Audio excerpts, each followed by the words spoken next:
तो आरएसएस ने जीत की पटकथा लिखी और यह जाना जाता है कि आरएसएस जब जमीन पर उतरकर चुनावी कैंपेन को मिशन मोड में आगे लेके जाती है तो ग्राउंड लेवल पर वो इतने बदलाव कर देती है कि विपक्षी पार्टियों को उसका अंदाजा तक नहीं होता और नतीजे में होती है बीजेपी की सत्ता में ताजपोशी।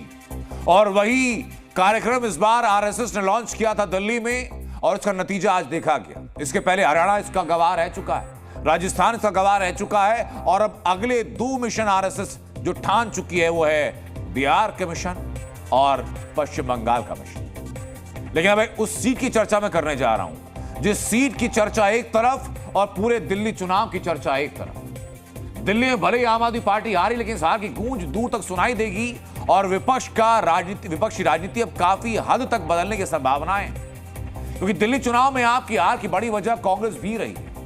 कांग्रेस के साथ गठबंधन नहीं करना आपको भारी पड़ा, विपक्षी नेताओं में गठबंधन की ओर बढ़ेगी।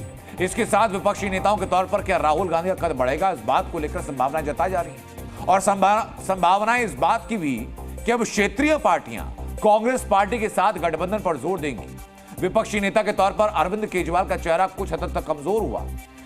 कुछ समय पहले तक अरविंद केजरीवाल जो सीधा पीएम मोदी को टक्कर दे रहे थे, लेकिन अब वो विपक्षी नेताओं के पायदान पर रैंकिंग थोड़ा नीचे आ जाएगी। इसी साल नवंबर में बिहार चुनाव में आरजेडी कांग्रेस गठबंधन में असर दिखेगा।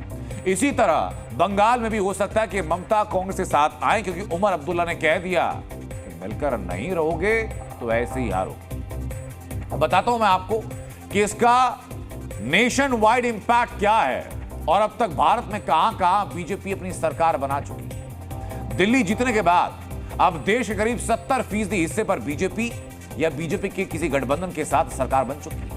क्षेत्रीय पार्टियों का बंगाल, तमिलनाडु, केरल, मिजोरम, पंजाब में शासन है, जबकि इंडिया गठबंधन का झारखंड, जम्मू कश्मीर में सरकार है। कर्नाटक, तेलंगाना और हिमाचल प्रदेश में कांग्रेस की सरकार है। अब कैसे देश की राजनीति बदल जाएगी, क्या इसका असर पड़ने वाला है भविष्य में, इस पर सबकी निगाह है। जी न्यूज़।